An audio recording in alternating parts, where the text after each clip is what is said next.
So I lost the musical chair thing, so I have to stand. So, all right, I'm going to start with the surgeons first, okay? So Dr. Lau, you've helped bring several new technologies into the operating room.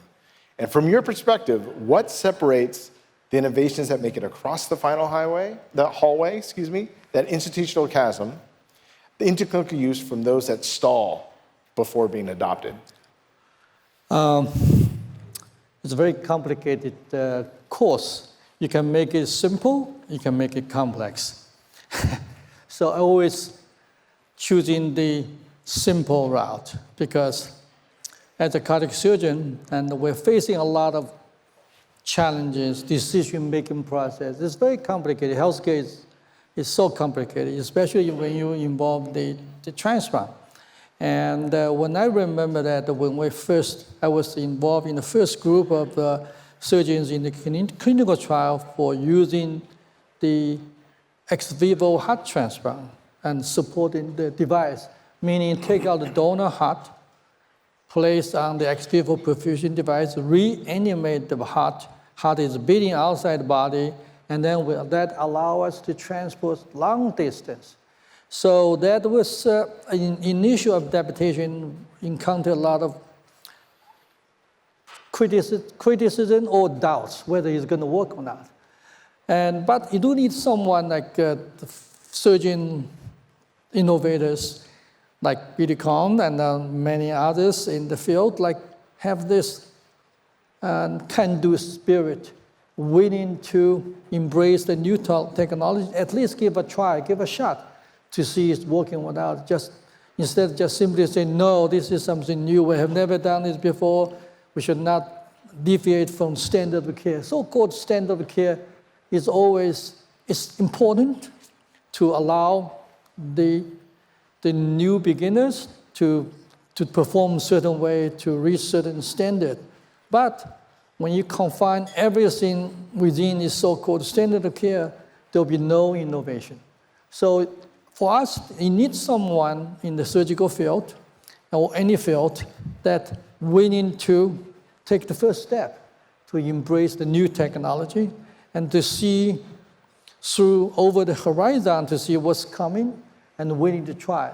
But interestingly enough, if you find out, depends upon the institutional culture, where you can do it. It's interesting. I find out Texas Heart, Baylor Sanook's place, is a great hospital that allow you, or you can do things like total artificial heart, or put two turbine heart together directly from the animal lab to the human use. And then when I did a robotic heart transplant, there was not much red tape. We just get it done. Interesting. Depends who is this team member. When I call Billy, hey, I'm going to do this robotics transplant. He says, okay, great, sign me on and let me know when you do it. Versus when I talk to some other surgeon, he says, oh, are you sure? This is crazy. But he thinks, wow, this is doable. So the morning when I was doing the robotic transplant, I called him, hey, where are you, Billy? We're going to do this. But he's on the flight to Australia for that 100 patients, 100-day transplant.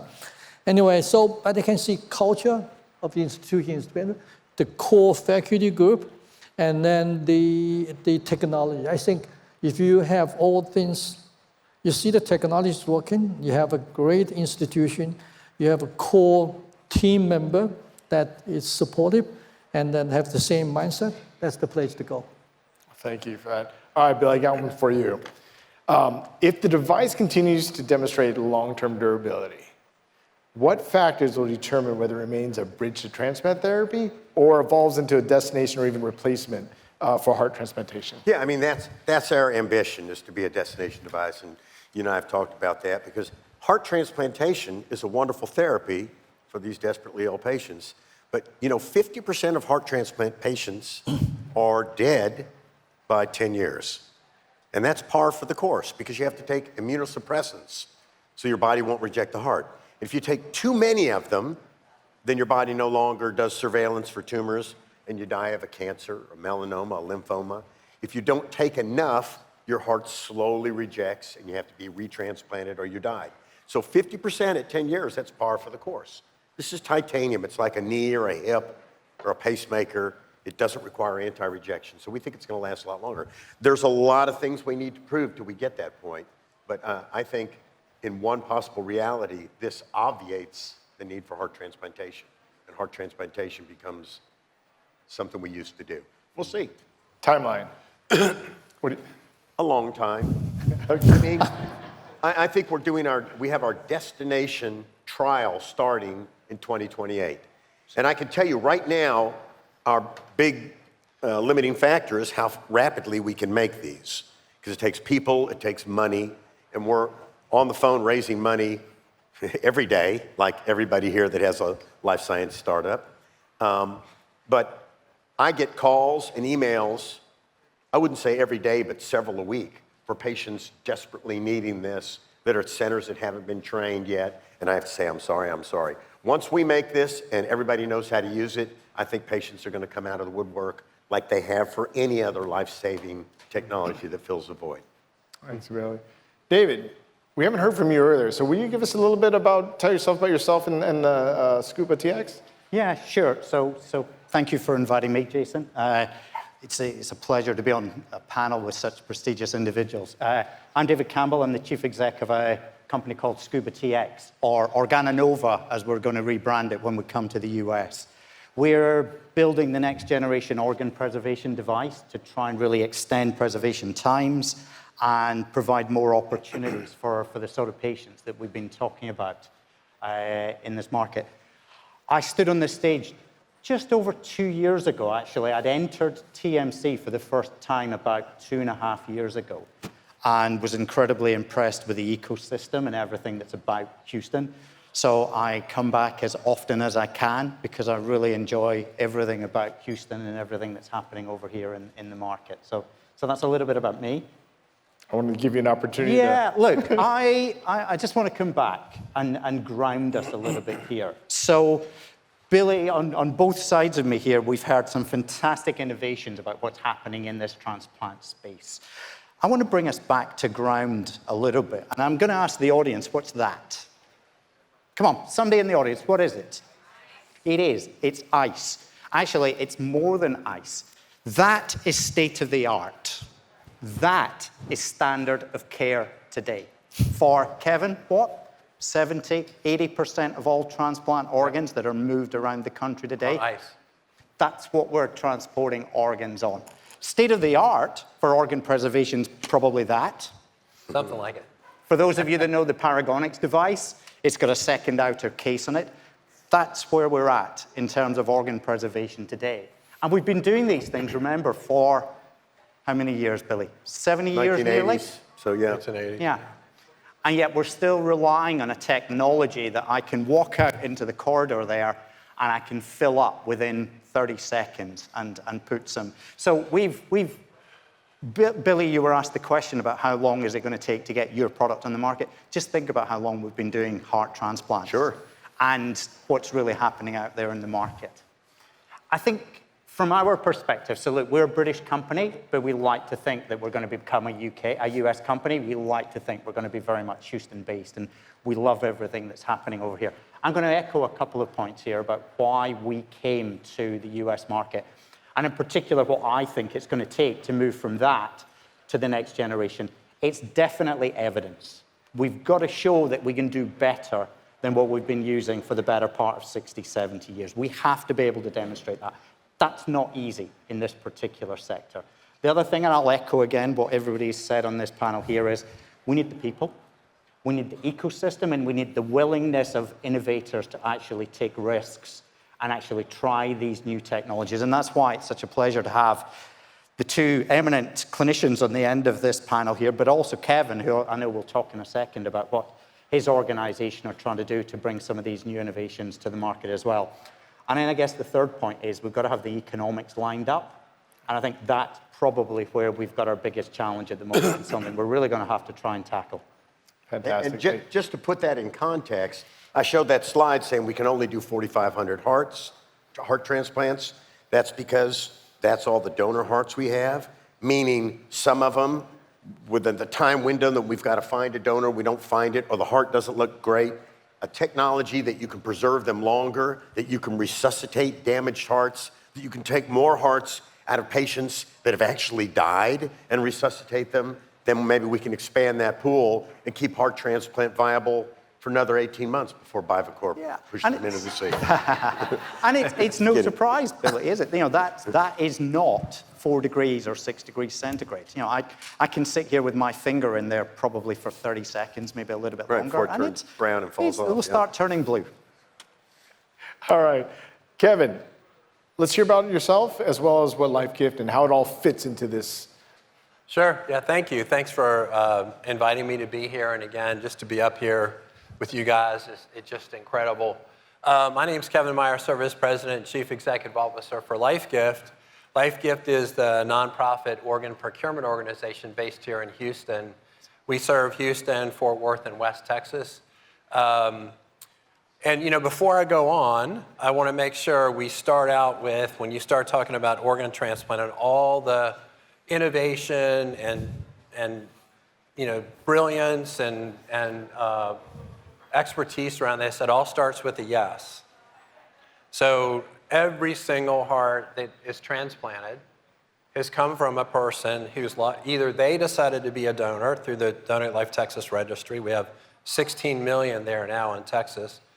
Or it was, if not registered, through the generous authorization from their loved ones. So to ground all of this, those 4,500 hearts and 74 that were done in 24, every single one of those started with a yes. And we shouldn't forget that this is such a beautiful intersection of humanity and generosity. That's where a lot of this starts and fuels this. Absolutely. So in terms of volume for LifeGift, last year we recovered 471 organ donors, a mixture of patients who were brain dead or were donors through donation after circulatory death. There's been a lot in the media about that. And that is the expanding population of donor potential in the United States. And we transplanted about 1,300 organs last year everywhere across the US, mainly though in Texas. And many here in Houston in the Texas Medical Center. And it's a real privilege to be part of that.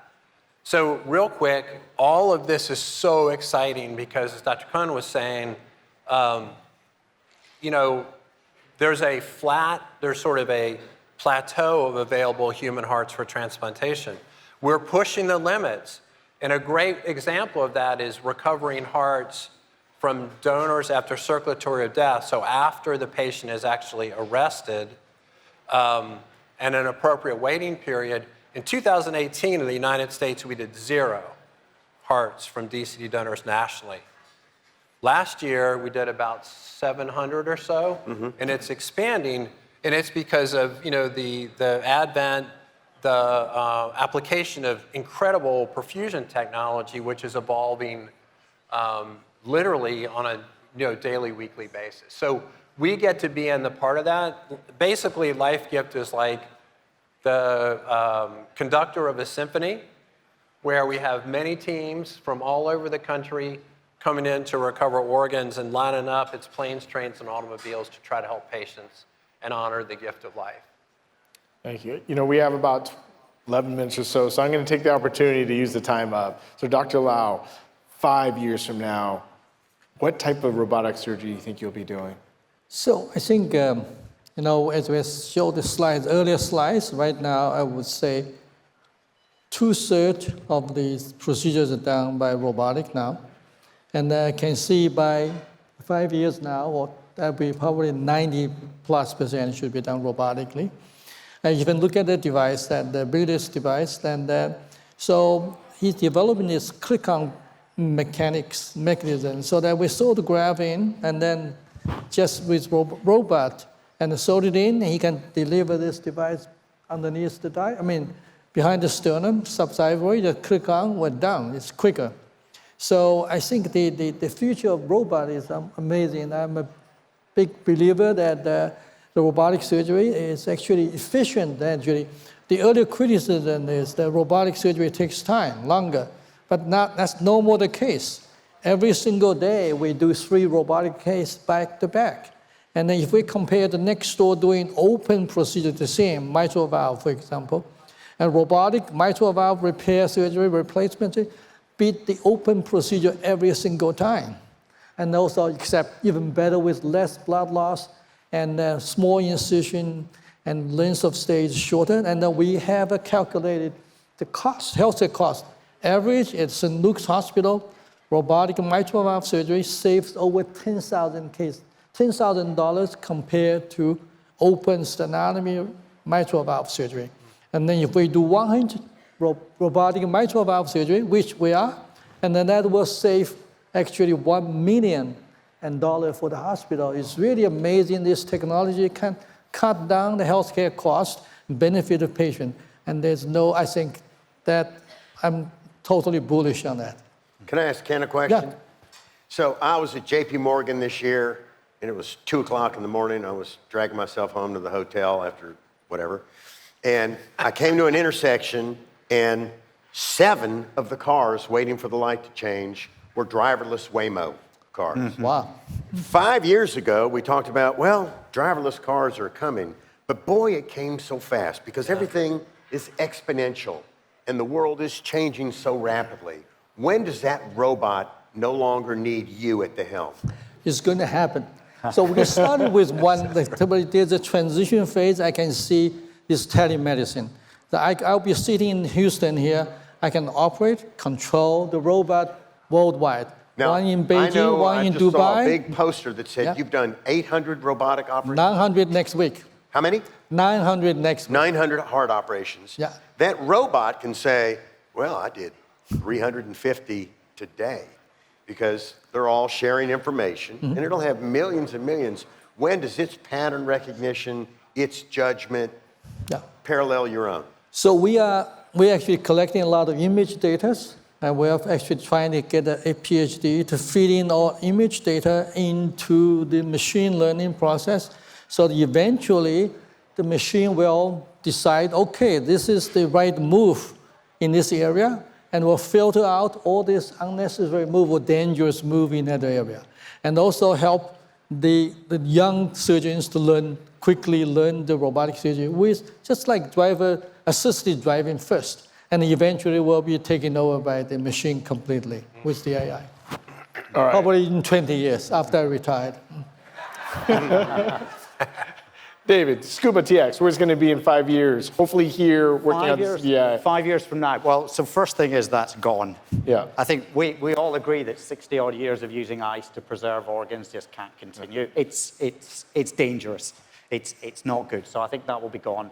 We'll certainly be here, I hope, in Houston, and I hope that we'll be standard of care in terms of that next generation of devices that's used to preserve organs. But I think what's critical, and I echo what Kevin said, is that these are incredibly precious donations, and we're not maximizing the value of what is an incredible donation at a very, very difficult time for the family associated with that donor. So we have to do better than that. We cannot go through the next 5 years or the next 10 years where 80% of all hearts don't get taken out of the donor. We cannot continue to do that. We've got to do something better than that. So whether that's our technology or whether it's other approaches, that's what I think. Kevin, I'm not going to ask you to pick what you think is going to be the winner at the end, but with all these innovations, all these innovators are in your space. What makes you excited about the future? Well, I think there's so much exciting work. I mean, of course, everybody's talking about AI and machine learning. There are opportunities right now for application of that in the matching process. So the organ offer acceptance process. So when we look at the list and we talk to the center, and there's a discussion about the quality of the potential outcome of that organ, and finding a way to use AI to make that go faster, and also to have more effective decision making. Right now, the organ offer acceptance process is loaded with bias. And also, transplant programs are super busy, and sometimes the decision to accept that organ or not is questionable from our perspective. That's one area. The second area is with the advent of the medical device, there are so many opportunities that are just beginning to actually modify the condition of the organ in the device. So either from a immune system process or disease, or actually rejuvenating the organ that today won't be used because of the concern for poor outcome. But if we could, with mitochondrial therapy, all kinds of things, we could actually increase our volume of organs available for transplant, and then at the same time, hopefully improve the outcome of those organs in the patients that are being transplanted. Right. Billy, we have about 40 seconds left. I don't have a question for you. I'm speechless. No, that's impossible. No, this was a great session. It was lovely being up here. I just wanted to point out that what's Scuba Tech's going to be called? Let's call it Organonova. But it's one of the CDI portfolio companies, just moved into CDI. Any of you that haven't walked through CDI, go over there. It's a really cool place, and a lot of excitement and energy there, and a lot of cool technologies coming along. I have to talk for 7 more seconds, which is pretty easy for me to do because, well, I'm just talking and time. All right. Round of applause for the panel. Thank you so much, gentlemen. Thank you.